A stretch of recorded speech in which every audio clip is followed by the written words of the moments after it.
ሰላም ጤና ይስጥልን የተወደዳችሁና የተከበራችሁ የገበያ ሚዲያ ቤተሰቦቻችን የሰኔ 6 ቀን 2017 ዓ.ም ዕለታዊውን የምዕራፍ 2 የምሽት የቢዝነስ ዜና ዘገባዎቻችንን ይዘንላችሁ ቀርበናል። እንድትከታተሉን እንጋብዛችኋለን። የዕለቱን የምሽት የቢዝነስ ዜና ዘገባዎቻችንን አርዕስተ ዜናዎችን በማስቀደም እንጀምራለን። የነዋሪዎችን የቤት ችግር በተመለከተ ከተማ አስተዳደሩ ያወጣው መረጃ አለ የምናሰማችሁ ይሆናል። አስገዳጅ ደረጃዎች ወደ ስራ መግባታቸውን ኢንስቲትዩቱ አስታውቋል። ለመሆኑ ወደ ስራ የገቡት ደረጃዎች ስንት ናቸው? የምናጋራችሁ ይሆናል። በርካታ ከፍተኛ ትምህርት ተቋማት ላይ ከባድ እርምጃ መወሰዱ ተገልጿል። ይህንንም የምትሰሙት ይሆናል። ሀገሪቱ ከአፍሪካ የምታስገባቸው ምርቶች ከቀረጥ ነፃ እንዲሆኑ መወሰኗ ተሰምቷል። በዝርዝር ይዘነዋል። በተገኘ አዲስ የኦዲት ጥናት በቢሊዮን የሚቆጠር ገንዘብ ከግብር እንዳልተሰበሰበ ተገልጿል። የምናጋራችሁ ይሆናል። የተከበራችሁ የገበያ ሚዲያ ቤተሰቦቻችን የዕለቱን የምሽት የምዕራፍ 2 ቢዝነስ ዜና ዘገባዎቻችንን እንድትከታተሉ እንጋብዛችኋለን። በዝርዝር ወደምንመለከታቸው ዘገባዎቻችን እናልፋለን።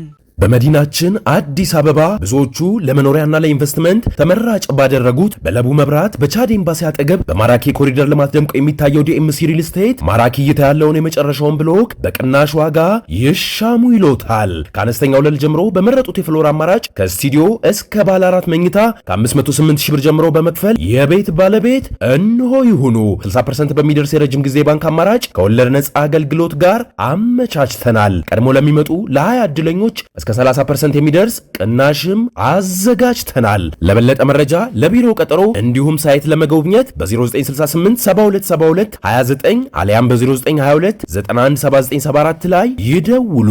ደስታው እዚህ ይጀምራል። ዲኤምሲ ሪል ስቴት። በሀገር ውስጥ የሚመረቱ የመድኃኒት ምርቶች ብዛት ወደ 97 ከፍ ማለቱን የኢትዮጵያ መድኃኒት አቅራቢ አገልግሎት አስታወቀ። አገልግሎቱ በከፍተኛ የውጭ ምንዛሪ ከውጭ የሚመጡ የመድኃኒት ምርቶችን በሀገር ውስጥ ምርቶች ለመተካት ከፍተኛ ጥረት በመደረግ ላይ እንደሚገኝም አስታውቋል።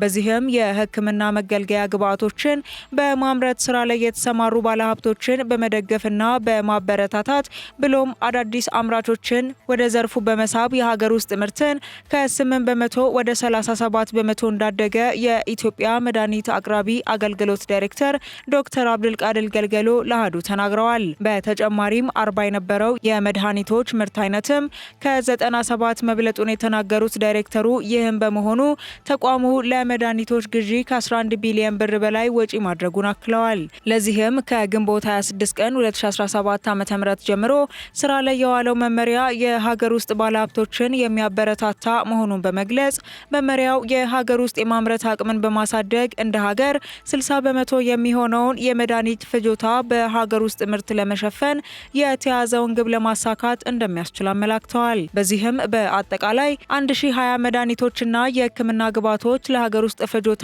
መሰረታዊ እንደሆኑ የኢትዮጵያ መድኃኒት አቅራቢ አገልግሎት መረጃ ያመላክታል። ከዚህም ውስጥ ደግሞ ከ200 በላይ የሚሆኑት ምንም አቅራቢ የሌላቸው ናቸውም ተብሏል። በበጀት ዓመቱ አንድም ቦታ ላይ የመሬት ወረራ አለመደረጉ ተገለጸ።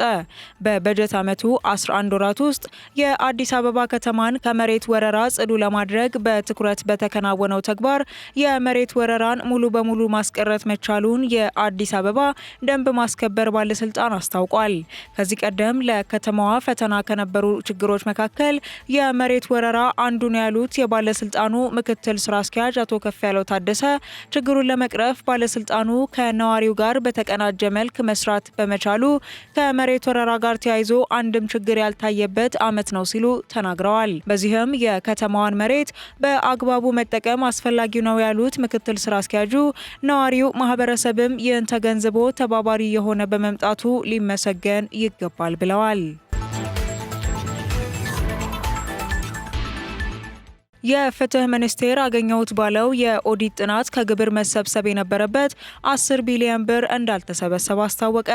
ሚኒስቴር መስሪያ ቤቱ ይህን ያለው የፌዴራል የፋይናንስና የግዢ ህጎች አፈጻጸም ጥሰት በሚል ርዕስ ባዘጋጀው የዳሰሳ ጥናት ውጤት መድረክ ሲሆን በዚህም 10 ቢሊዮን ብር ያህል ከግብር ሳይሰበሰብ መቅረቱን አስታውቋል። በዳሰሳ ጥናቱ ከ87 ተቋማት በላይ በርካታ የኦዲት ግኝት የተመላከተ ሲሆን ከነዚህ ግኝቶች በተለይ በገቢዎችና ጉምሩክ በኩል ያልተሰበሰበ የ10 ቢሊዮን ብር ግብር ይገኝበታል ሲሉ በፍትህ ሚኒስቴር የፌዴራል ህጎች ተፈጻሚነት መከታተያ አቃቤ ህግና ቡድን መሪ አቶ ኃይለ ገብርኤል አያሌው ተናግረዋል። ቡድን መሪው አክለውም በግብር ሰብሳቢ ባለሙያዎች ክፍተት ምክንያት 241 ሚሊዮን ብር ግብር ሳይሰበሰብ ቀርቷል ሲሉም ገልጸዋል።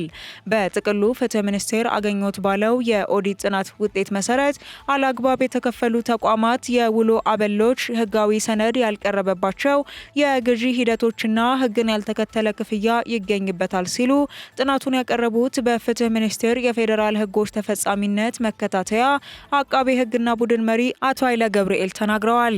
በዚህም ደግሞ ጥሰት ፈጻሚ አካላትን ለፍትሐ ብሔርና የወንጀል ቅጣት በማቅረብ በኩል የዋና ኦዲተርም ክፍተት እንዳለበት አክለዋል። የፍትህ ሚኒስትር ዴኤታ አቶ በላይሁን ይርጋ በበኩላቸው የፌዴራል ዋና ኦዲተር በየዓመቱ ለፍትህ ሚኒስቴር ክፍተቶችን ሪፖርት እንደሚያደርግና አሁን ላይ ተደጋጋሚ የኦዲት ግኝት ክፍተትን ለመለየትና መንስኤዎቹን ለመቀነስ ያለመ ጥናት እንደተካሄደ ተናግረዋል። በተለይም ከበጀት አጠቃቀም ጋር በተያያዘ ከዚህ ቀደም አንዳንድ ማሻሻያዎች በተቋማት በኩል ቢደረጉም አብዛኛዎቹ የመፍትሄ አማራጮች ችግሩ ከተከሰተ በኋላ የሚፈጠሩ በመሆኑ አዋጭ አልነበሩም ሲሉ ሚኒስትር ዴኤታው ገልጸዋል። በሀገር አቀፍ ደረጃ ተፈጻሚ የሚሆኑ 18 አስገዳጅ ደረጃዎች ወደ ስራ መግባታቸውን የኢትዮጵያ ደረጃዎች ኢንስቲትዩት አስታወቀ። በ2017 በጀት ዓመት በሀገር አቀፍ ደረጃ ተፈጻሚ የሚሆኑ 18 አስገዳጅ ደረጃዎች ጸድቀው ወደ ስራ መግባታቸውን የኢትዮጵያ ደረጃዎች ኢንስቲትዩት ዋና ዳይሬክተር ዶክተር መሰረት በቀለ ተናግረዋል። በዚህም ከ50 ዓመት በላይ ስራ ላይ የቆየው ኢንስቲትዩቱ በእነዚህ ዓመታት ዓለም አቀፍ አሰራርን ተከትሎ ባለድርሻ አካላትን በማሳተፍ ለተለያዩ ምርቶችና አገልግሎቶች ብሔራዊ የጥራት ደረጃዎችን ሲያዘጋጅ መቆየቱ ይታወሳል። እስካሁን ድረስም ከ12000 በላይ ብሔራዊ የጥራት ደረጃዎችን አዘጋጅቶ ስራ ላይ እንዲውሉ አድርጓል ያሉት ዋና ዳይሬክተሩ ከእነዚህ ደረጃዎች ውስጥ 414 የሚሆኑት የምርትና የአገልግሎት አይነቶች አስገዳጅ ደረጃዎች ናቸው ተብሏል። በ2017 በጀት ዓመት በአገር አቀፍ ደረጃ ተፈጻሚ የሚሆኑ 18 አስገዳጅ ደረጃዎች ጸድቀው ወደ ስራ መግባታቸውም ተነግሯል። በተጨማሪም ኢንስቲትዩቱ በምርት ጥራት መጓደል የሚከሰቱ ማህበራዊና ኢኮኖሚያዊ ችግሮችን ለመከላከል በወጪ በገቢና በሀገር ውስጥ ጥቅም ላይ በሚውሉ ምርቶች ላይ የሚለጠፉ የጥራት ደረጃ ምልክቶችን አዘጋጅቶ ወደ ስራ ማስገባቱን ዶክተር መሰረት በቀለ ተናግረዋል። 57 የከፍተኛ ትምህርት ተቋማት ላይ እርምጃ መወሰዱን የኢፌዴሪ ትምህርትና ስልጠና ባለስልጣን ገለጸ። ባለስልጣኑ መስሪያ ቤቱ ከፍተኛ የትምህርት ተቋማት በ89 ካምፓሶቻቸው እየሰጡት የነበረው ትምህርትና ስልጠና በፈቃድ አሰጣጥ ወቅት የተቀመጠውን ዝቅተኛ መስፈርት ባለማሟላቱ እርምጃ እንደተወሰደባቸው አስታውቋል። በተቋማቱ ላይ የተወሰደው እርምጃ የፈቃድ እድሳት፣ የእገዳና የትምህርት መስክ ስረዛ መሆኑን የተናገሩት በባለስልጣኑ የተቋማት ቁጥጥር ምክትል ዋና ዳይሬክተር ቢኒያም ኤረው ናቸው። ዋና ዳይሬክተሩ አክለውም የትምህርት ተቋማቱ ቅጣት የተጣለባቸው የመማር ማስተማር ስራ ለማከናወን የሚያስችላቸውን ፈቃድ ከባለስልጣን መስሪያ ቤቱ ሲወስዱ የገቡትን ውል ባለመፈጸማቸውና የስነ ስርዓት ጥሰት ስለተገኘባቸው ነው ሲሉ አስረድተዋል። እንዲሁም ከመተላለፉ በፊት ባለፉት ዓመታት ትምህርታቸውን በተቋማቱ ተከታትለው ያጠናቀቁ 97567 ተማሪዎች የትምህርት ማስረጃና የምዝገባ መስፈርቶች እንዲሁም ሌሎች አስፈላጊ ቅድመ ሁኔታዎች መመርመራቸውን ተናግረዋል ሲል አህዱ ሬዲዮ ዘግቧል። በዚህም በፍተሻው ወቅት ሐሰተኛ ማስረጃዎች የ12ኛ ወይም የ10ኛ ክፍል ውጤታቸው ከዓመቱ የመቁረጫ ነጥብ በታች የሆነ ተማሪዎች የሲኦሲ ፈተና ማስረጃ ያላቀረቡ፣ ፈቃድ በጊዜ ያላደሱና ሌሎችም ችግሮች ተገኝተዋልም ተብሏል። የአዲስ አበባ ከተማ ነዋሪዎችን የመኖሪያ ቤት ችግር ለማቃለል የሚያግዙ የቤት ግንባታዎች በተለያዩ አማራጮች ተጠናክረው እንደሚቀጥሉ ከንቲባ አዳነች አቤቤ ገለጹ።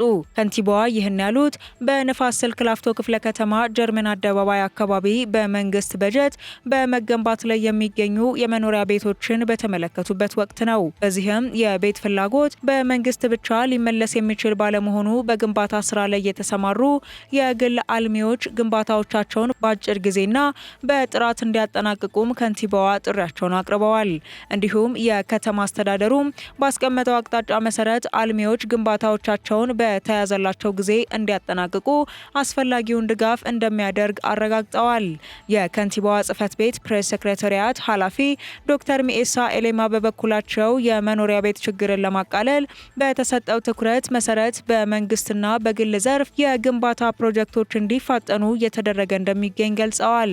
ኃላፊዋ አክለውም በግል ዘርፉ እየተከናወነ ላሉት የመኖሪያ ቤት ግንባታ ፕሮጀክቶችም መንግስት ከመሬት አቅርቦት ጀምሮ አስፈላጊ ጉዳዮችን በማሟላት እያገዘ በመሆኑ በተሻለ ደረጃ የሚንቀሳቀሱ እንዳሉ ጠቁመዋል። ቻይና ከ53 የአፍሪካ ሀገራት የምታስገባቸውን ምርቶች ሙሉ በሙሉ ከቀረጥ ነፃ ለማድረግ ዝግጁ መሆኗን አስታወቀች።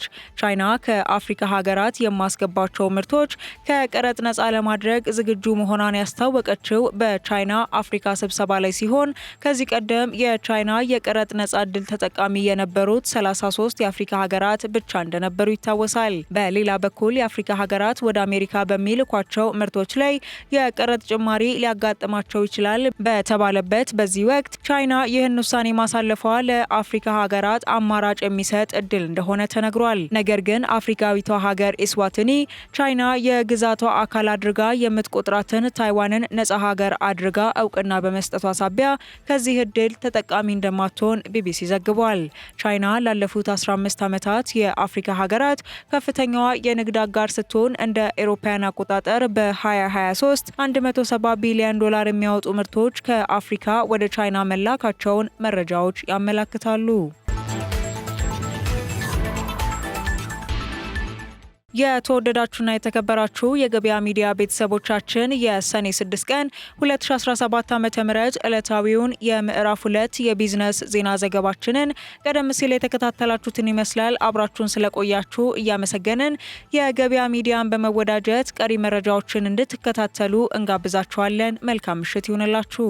በመዲናችን አዲስ አበባ ብዙዎቹ ለመኖሪያና ለኢንቨስትመንት ተመራጭ ባደረጉት በለቡ መብራት በቻድ ኤምባሲ አጠገብ በማራኪ ኮሪደር ልማት ደምቆ የሚታየው ዲኤምሲ ሪል ስቴት ማራኪ እይታ ያለውን የመጨረሻውን ብሎክ በቅናሽ ዋጋ ይሻሙ ይሎታል። ከአነስተኛ ወለል ጀምሮ በመረጡት የፍሎር አማራጭ ከስቱዲዮ እስከ ባለ 4 መኝታ ከ508 ሺህ ብር ጀምሮ በመክፈል የቤት ባለቤት እንሆ ይሁኑ። 60% በሚደርስ የረጅም ጊዜ ባንክ አማራጭ ከወለድ ነፃ አገልግሎት ጋር አመቻችተናል። ቀድሞ ለሚመጡ ለ20 እድለኞች እስከ 30% የሚደርስ ቅናሽም አዘጋጅተናል። ለበለጠ መረጃ ለቢሮ ቀጠሮ እንዲሁም ሳይት ለመጎብኘት በ0968 7272 29 አሊያም በ0922 917974 ላይ ይደውሉ። ደስታው እዚህ ይጀምራል። ዲኤምሲ ሪል ስቴት